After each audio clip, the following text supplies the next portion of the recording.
countdown starts as a Sealand ship heads east from Japan across the Pacific, loaded with consumer and industrial products for U.S., European, and Mid-East markets. And a Sealand double-stack train heads west from New Jersey to meet it.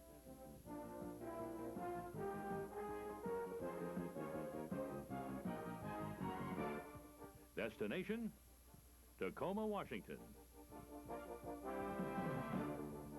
Tacoma is part of a sea and land cargo carrying network. Modern container ships, advanced port and rail terminals, cross-country double-stack trains, and intermodal rail yards. Intermodalism today, a total transportation network that integrates vessel and landside operations. Careful planning and precision timing are required to make these links fit together. We had the first train, number 8, reported to come. In New Jersey, 8,000 miles from the Asian warehouses where cargo is loaded, Sealand staff meet at corporate headquarters in Menlo Park to coordinate intermodal operations. Okay, let's start with week 46. All intermodal planning activities are geared to one objective: making vessel and overland operations a perfect fit. There's total 2 vessels, both of which were on track. Little more than a week out of Yokohama, the Sealand Mariner has arrived on schedule. 2/3 of its cargo is earmarked for Midwest and East Coast markets. And just 5 days out of New Jersey, a double stack is arriving to deliver its westbound cargo and pick up containers for its eastbound run. The Tacoma facility, which represents the most advanced intermodal port terminal of its kind, is specifically designed and developed for high-speed transfer of cargo from ship to train. At dockside, cranes taller than 25-story buildings start lifting boxes from the Mariner at the rate of 1 every 2 minutes. The containers are then shuttled right to the waiting train.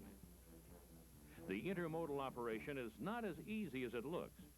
To make it all happen, the logistics must be carefully planned and executed.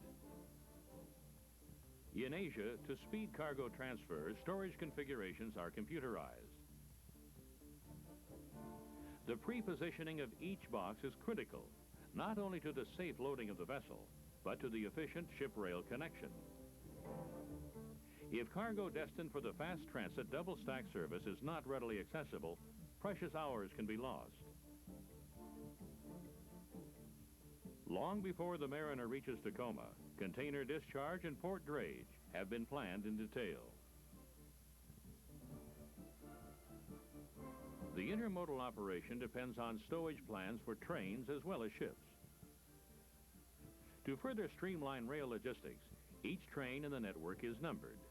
This train, the first cross-country train of the week, will arrive in New Jersey 5 days after leaving Tacoma. Cargo will be ready for customers bright and early the next morning. Specially designed equipment loads the containers aboard the double-stack rail cars. Sealand has more than 5 years' experience using double-stack technology, more than any other ocean carrier in the world. Sealand and Southern Pacific were responsible for the development of the first operational double-stack rail cars in 1980. These double stacks still provide service between Southern California and Gulf Coast ports. By mid-1985, Sealand had invested in its own fleet of advanced double-stack rail cars, designed to carry an optimal mix of 35, 40, and 45-foot containers. Each car consists of 5 platforms capable of carrying 10 containers. The car's lighter weight, about half that of conventional cars, permits Sealand to operate longer trains, carrying 200 to 270 containers. These modern cars have a modified bulkhead to securely hold cargo and speed terminal handling. Awkward interbox connectors are not required. Articulated design with the wheels beneath the connection between each platform improves ride quality and protects container cargo. The eastbound train is now fully loaded and ready to roll on time. This is the way the system works. The ship was properly stowed in Asia. The cargo was handled efficiently in Tacoma, and each transportation mode was running on time. Sealand's intermodal network brings the Far East up to 2 weeks closer to the heartland and east coast of America than all water services. With a full payload, the Sealand double stack heads toward the Rocky Mountains and points east. Next stop, Sealand's inland intermodal terminal in Chicago, Heartland, America. Back at Sealand's New Jersey headquarters, the discussion shifts from ship arrivals to train departures. New York 10 departed from Tacoma Tuesday 11/19 at 14:45. Arrived into Little Ferry Sunday on time. Freight was available on Monday. We got to keep that up. That's good service. 64 hours out of the sunshine of Tacoma, the Sealand double stack arrives in Chicago in a driving rain. Chicago is a vital hub in the intermodal network. Sealand runs double stack trains twice a week from Tacoma to Chicago, and another 2 double stacks cross-country, one eastbound and one westbound, move through Chicago each week. From the southwest, another double stack runs each week between Sealand's California Port of Long Beach, Chicago, and Little Ferry, New Jersey. Other double stack services carry cargo between Long Beach, Houston, and New Orleans. Chicago is the hub of a wheel, and feeder spokes extend in all directions. Like Sealand's feeder vessels, trains and trucks carry cargo east to the Atlantic seaboard, north to the population centers of Canada, and south through the Sun Belt to the Gulf Coast.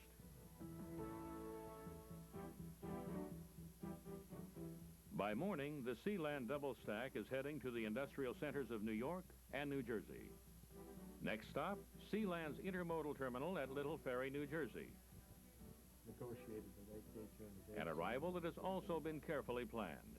Okay, arrival Sunday, 11:24, 25 stack cars, 250 loads. Unlike its spectacular counterpart in Tacoma, Little Ferry looks like an ordinary rail yard, but it's not. Little Ferry is the first intermodal yard ever designed and developed for the exclusive use of an ocean carrier. The 22-acre terminal handles 1 double stack and 1 conventional train each week, and it has space for more than 500 containers. It is an ideal meeting point for rail, truck, and ocean traffic. 2 days out of Chicago, the train nears Little Ferry. Overnight, it's unloaded. The next morning, as the sun comes up over the Jersey meadowlands, the terminal springs to life. These trucks are already loaded and moving onto New Jersey superhighways. Some are carrying cargo to waiting fashion retailers in Manhattan's garment district, others to high-tech electronics firms near Boston. And still others carry cargo 8 miles to Port Elizabeth, home of Sealand's giant container terminal. The 217-acre terminal can handle up to 6,000 containers at a time, the largest privately owned container terminal in the world. Some of the containers will soon move across the Atlantic to European and Middle East markets. The double-stack service is also available to Caribbean importers and exporters. The train's eastbound journey is over, but its odyssey is far from complete. Its westbound cross-country voyage has long since been planned to give shippers an excellent opportunity to move both international and domestic cargo to the Midwest and the Pacific Coast under Sealand's efficient management. Here again, the precise synchronization of vessels arriving at Port Elizabeth and trains leaving Little Ferry is essential to an integrated intermodal operation. And even as cargo from European, Middle East, and Caribbean markets is loaded for the train's westbound run, another double stack heads east from its berth in Tacoma, loaded with 200 more container loads from the Far East. The loop is complete. The integration of sea and land operations is a perfect fit. As the double stack heads west, the latest extension of the company's vessel operations, it symbolizes the expanding range of services Sealand provides for domestic and international shippers, exploring the horizons of new technology designed to meet customers' latest needs on sea and land, to make fast, reliable, door-to-door service more than a reality, but a requirement. It is a challenge that faces not only the intermodal services staff, but all 9,000 Sealand employees, working week in and week out to have the company's vessel and land operations a perfect fit.